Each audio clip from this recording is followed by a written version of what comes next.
விசுவாசத்தினாலே அவர்கள் ராஜ்யங்களை ஜெயித்தார்கள், நீதியை நடப்பித்தார்கள், வாக்கு தத்தங்களை பெற்றார்கள், சிங்கங்களின் வாய்களை அடைத்தார்கள். எபிரேயர் 11:33.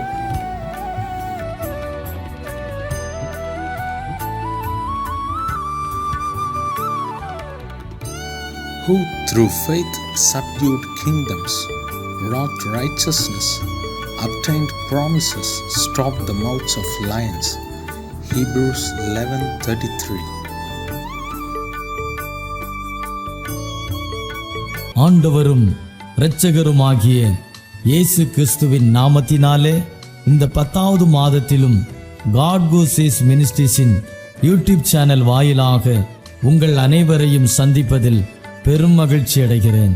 தேவனாகிய கர்த்தர் இந்த ஆண்டு துவங்கி 9 மாதங்களை கடந்து 10வது மாதத்தில் கிருபையால் பிரவேசிக்க செய்திருக்கிறார்.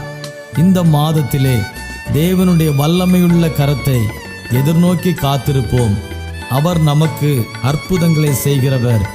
இன்னும் அதிகமாய் நாம் அவர் மீது வைத்திருக்கிற விசுவாசம் வீண் போகாதபடிக்கு நாம் நம்பியிருக்கிறவைகளை தேவனாகிய கர்த்தர் ஜெயமாய் வாய்க்க பண்ண உண்மையுள்ளவராயிருக்கிறார். இப்படிப்பட்டதான காரியங்களிலே தேவனாகிய கர்த்தரை உறுதியாய் பற்றி கொள்வோம். எல்லா சூழ்நிலைகளிலும் நம்மையும் நம் குடும்பத்தையும் நடத்த தேவன் உண்மையுள்ளவராயிருக்கிறார். தேவனாகிய கர்த்தர் நம்மை கொண்டு தேசத்திலே நம் குடும்பங்களிலே பெரிய காரியங்களை செய்ய போகிறார். ஆகையால் பயப்படாதிருங்கள், திடன் கொள்ளுங்கள். உலகத்தை ஜெயித்தவர் நமக்குள்ளே வாசம் பண்ணுகிறார். ஆகையால் விசுவாசத்தில் நிலைத்திருப்போம். கர்த்தர் தாமே உங்களையும் உங்கள் குடும்பங்களையும் ஆசீர்வதிப்பாராக. ஆமென்.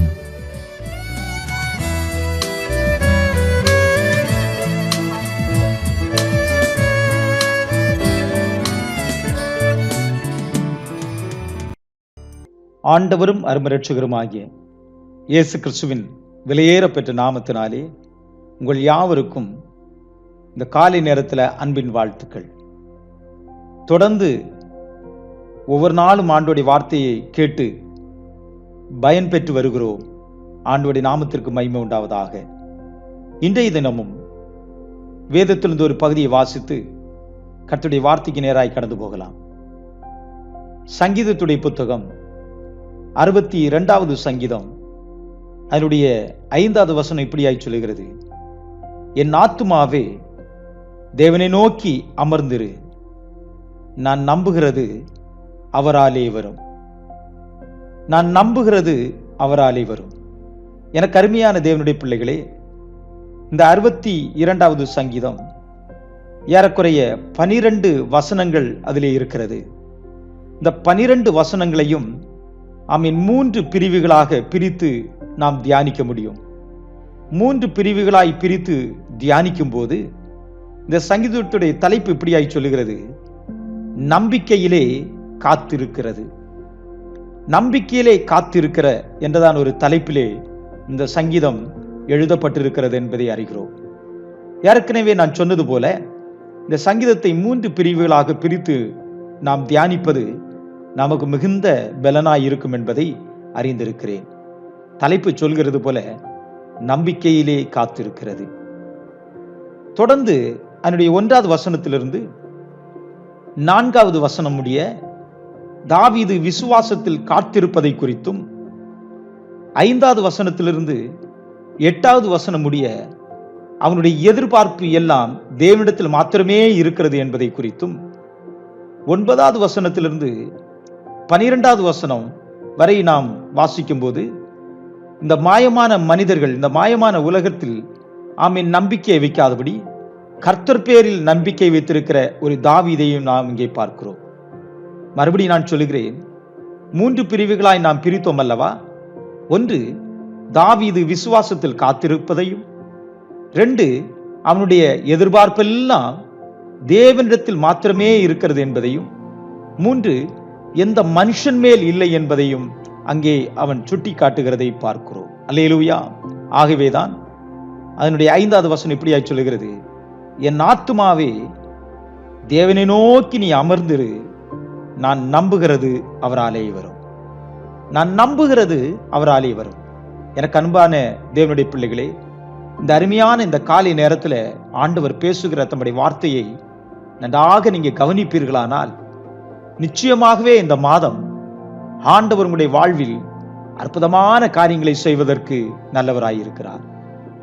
1வது வசனத்திலிருந்து 4வது வசனம் முடிய நான் வாசிக்கும் போது, தேவனை நோக்கி என் ஆத்துமா அமர்ந்து இருக்கிறது, அவராலே என்னுடைய ரட்சிப்பு வரும். ஆம், எனக்கு அன்பான தேவனுடைய பிள்ளைகளே, தாவீது விசுவாசத்தில் எங்கே காத்திருக்கிறதை பார்க்கிறோம். தேவனை நோக்கி என் ஆத்துமா விசுவாசத்தோடு காத்து அமர்ந்து இருக்கிறதை, ஆமேன் என்பதை அங்கே ஆமீன் ஸ்தோத்திர தாவீது சொல்லுகிறதை பார்க்கிறோம். விசுவாசத்தில் காத்திருக்கிற அனுபவம், வெறுமனே காத்திருக்கிற அனுபவம் அல்ல, வெறுமனே அமர்ந்திருக்கிற அனுபவங்கள் அல்ல, தேவன் பேரில் உள்ள விசுவாசத்தோடு காத்திருக்கிற அந்த மகிமையான அந்த அனுபவத்தை நான் அங்கே பார்க்கிறோம். தாவீது விசுவாசத்தோடு காத்திருக்கிறதை பார்க்கிறது மட்டுமல்ல, அவனுடைய எதிர்பார்ப்பு தேவன் பேரில் உண்டாயிருக்கிறது. அவனுடைய எதிர்பார்ப்பு தேவன் பேரில் உண்டாயிருக்கிறது. விசுவாசம் வெறுமையாய் அல்ல, விசுவாசமும் நம்பிக்கையும் எதிர்பார்ப்பும் என்னோட ஆண்டவராகிய இயேசு கிறிஸ்துவிடத்தில் ஆமேன் என்பதை அவன் சுட்டி காட்டுகிறதை பார்க்கிறோம். நம்முடைய வாழ்க்கையிலும் வெறுமையாய் காத்திருக்கிறோம், வெறுமையாகவே காத்திருக்கிறோம், வெறுமையாகவே போய்கொண்டிருக்கிறோம். ஆனால் எனக்கு அன்பான தேவனுடைய பிள்ளைகளே, உடைய காத்திருப்பு வெறுமையாய் அல்லாமல் உடைய காத்திருப்பு தேவன் பேரிலே இருக்கட்டும் என்பதை தான் இந்த சங்கீதத்திலிருந்து தாவீது ஆமேன் ஸ்தோத்திரம் சுட்டி காட்டுகிறதை பார்க்கிறோம். அதனுடைய 9வது வசனத்திலிருந்து 12வது வசனம் முடிய நான் வாசிக்கும் போது, இந்த உலகத்தை சாராதபடிக்கு, உலகத்தின் மனிதர்களை சாராதபடிக்கு, நமக்கு உதவி செய்கிறேன் என்று சொன்னவனை சாராதபடிக்கு தேவனையே சார்ந்திருக்கிற ஒரு அருமையான அனுபவத்தை பார்க்கிறோம். அதனுடைய ஆமீன் 9வது வசனம் இப்படியாய் சொல்கிறது, கீழ்மக்கள் மாயும் மேல் மக்கள் பொய்யுமே, தராசிலே வைக்கப்பட்டால் அவர்கள் எல்லாரும் மாயையிலும் லேசானவர்கள் என்பதை வேதம் சொல்கிறது. இந்த உலகத்தில் இருக்கிற மனிதர்கள் மிகவும் லேசானவர்கள், நம்பக்கூடியவர்கள் அல்ல, நம்பிக்கைக்குரியவர்களும் அல்ல. இந்த அருமையான நாளில நம்பக்கூடியவர், நம்பிக்கைக்குரிய ஒரு அருமையான தெய்வம் ஆண்டவராகிய இயேசு கிறிஸ்து உண்டு என்பதை யாரெல்லாம் நம்புகிறார்களோ, யாரெல்லாம் விசுவாசிக்கிறார்களோ அவர்களுக்கெல்லாம் ஆமீன் ஸ்தோத்திரம் ஆண்டவர் நன்மை செய்வதற்கு நல்லவராயிருக்கிறார்.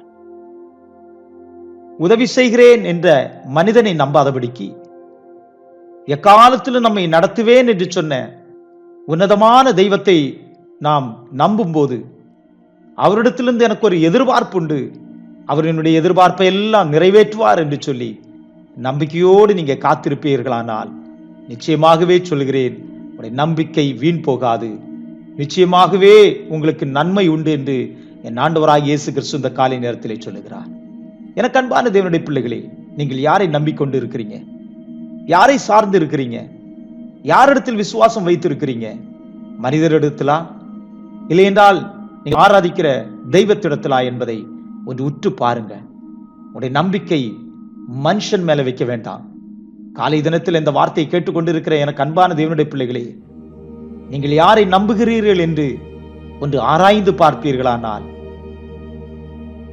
நீங்கள் யாரை நம்புகிறீர்கள் என்று சொல்லி ஒன்று ஆராய்ந்து பார்ப்பீர்களானால், ஆண்டவராகிய தெய்வம் இன்றைக்கு உங்களுக்கு நன்மை செய்ய போகிறார்.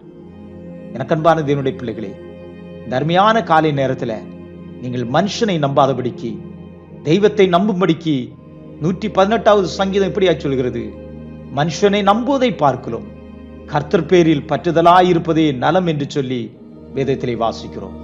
மனுஷனை நம்புவதை விட்டுவிட்டு, மனுஷனை எதிர்பார்ப்பதை விட்டுவிட்டு, உதவி செய்கிறேன் என்று சொன்னவர்களை விட்டுவிட்டு, ஆமேன் உன்னதமான தெய்வமாகிய ஆண்டவராகிய இயேசு கிறிஸ்துவை நீங்கள் நம்ப, நீங்கள் எதிர்பார்க்க, காத்திருக்க முயற்சிப்பீர்களானால் இந்த அருமையான காலை நேரத்தில் கர்த்தர் பெரிய காரியங்களை உங்களுக்கு செய்ய போகிறார். மனிதர்களை நம்பி பிசினஸ் ஆரம்பிச்சு தோல்வியை கண்டிருக்கிறீங்க அல்லவா? மனுஷனை நம்பி சில காரியங்களை நீங்கள் செய்வதற்கு எத்தனித்து ஆமீன் படுதோல்வியை சந்திச்சிருக்கிறீங்கள் அல்லவா? அருமையான நாளில மனுஷனை நம்புவதை விட்டுவிட்டு நம்முடைய இரட்சகராகிய இயேசு கிறிஸ்துவை முழு இருதயத்தோடு நம்பி, முழு இருதயத்தோடு எதிர்பார்த்து, முழு இருதயத்தோடு காத்திருப்பீர்களானால் இந்த மாதம், ஆமேன் ஸ்தோத்திரம், உங்களுக்கு ஒரு ஆசீர்வாதத்தின் மாதமாய், இதுவரையும் நீங்கள் காத்திருந்த காரியங்களுக்கு ஆமேன் அற்புதமான ஒரு நாளாய் கர்த்தர் மாற்றுவதற்கு நல்லவராய் இருக்கிறார். எனக்கு அன்பான தேவனுடைய பிள்ளைகளே, நீங்கள் அதிகமாய் மனுஷனை சார்ந்திருக்கிறீர்கள் என்பதை அறிகிறேன். நீங்க அதிகமாய் மனுஷனை நம்பி இருக்கிறதை அறிகிறேன். அவர்கள் எல்லாவற்றையும் விட்டுவிட்டு ஆண்டவராகிய இயேசு கிறிஸ்துவை நம்ப ஆரம்பிங்க. ஆண்டவராகிய இயேசு கிறிஸ்துவை விசுவாசிக்க ஆரம்பிங்க. எந்த காலத்திலும் என் இயேசு என்னை கைவிட மாட்டார். எந்த காலத்திலும் என் இயேசு என்னை கைவிட மாட்டார். அவர் என்னை நடத்துவதற்கு நல்லவராய் இருக்கிறார் என்று சொல்லி ஆண்டவரையே நம்பி சார்ந்திருங்க. அவர் ஒருபோதும் உங்களை கைவிட மாட்டார். அவர் ஒருபோதும் உங்களை விட்டு விலக மாட்டார். அவர் ஒருபோதும் உங்களை ஏமாற்ற மாட்டார். இந்த அருமையான நாளில ஆமேன் ஸ்தோத்திரம், மனுஷனை நம்பி ஏமாந்தவர்கள் அநேகர் உண்டு. மனுஷனை நம்பி தோற்று போனவர்கள் அநேகர் உண்டு. இந்த அருமையான நாளில ஒரு விசை ஆமேன், இதுவரை நான் இயேசுவை நம்பவில்லை, இதுவரை இயேசுவை நான் சார்ந்து இருக்கவில்லை, இதுவரை நான் எல்லாவற்றிற்கும் மனுஷனை எதிர்பார்த்து கொண்டிருந்தேன் என்று சொல்லுகிற யாராகிலும் இருப்பீர்களானால் இந்த காலை நேரத்தில் ஆமேன், இந்த செய்தியை கேட்டுக்கொண்டிருக்கிற இந்த நிமிடத்தில் ஒரு விசை உங்களுடைய உணர்வுகள், உங்களுடைய ஆமீன் காரியங்கள் எல்லாவற்றையும் ஆண்டவருடைய கரத்திலே ஒப்பு கொடுங்க. உங்களுடைய எண்ணங்கள் எல்லாம் ஆண்டவருடைய கரத்திலே ஒப்பு கொடுங்க. ஒரு நிமிஷம், ஆண்டவரே, இதுவரையும் மனுஷனை நம்பி நான் தோற்று போயிருக்கிறேன்.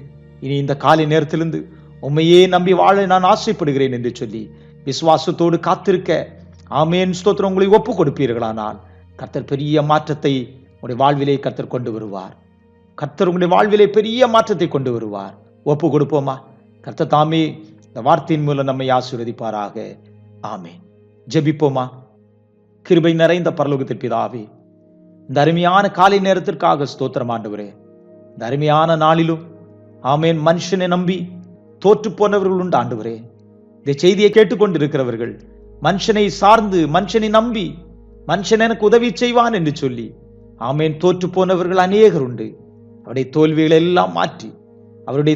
எல்லாம் மாற்றி கர்த்தர் அவர்களை இரட்டத்தனையாய் ஆசீர்வதிக்கும்படியாய் ஜெபிக்கிறேன் ஐயா. உம்மையே நம்பி ஒப்பு கொடுத்த தேவ பிள்ளைகளை இந்த மாதத்தில் இரட்டத்தனையாய் ஆசீர்வதிக்கும்படியாய் ஜெபிக்கிறேன். அவர்களை ஆசீர்வதிக்கிறேன், வாழ்த்துகிறேன். இவர்களுக்கு வந்த தோல்விகள், அவமானங்கள், நிந்தைகள் சகலத்திலிருந்து கர்த்தர் தாமே விடுதலையாக்கும்படியாய் ஜெபிக்கிறேன் ஐயா. தொடர்ந்து பெரிய காரியங்களை செய்யுங்க. இயேசு கிறிஸ்துவின் விலையேறப்பெற்ற நாமத்தில் கெஞ்சி மன்றாடுகிறோம் நல்ல பிதாவே. ஆமேன், ஆமேன், ஆமேன்.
மண்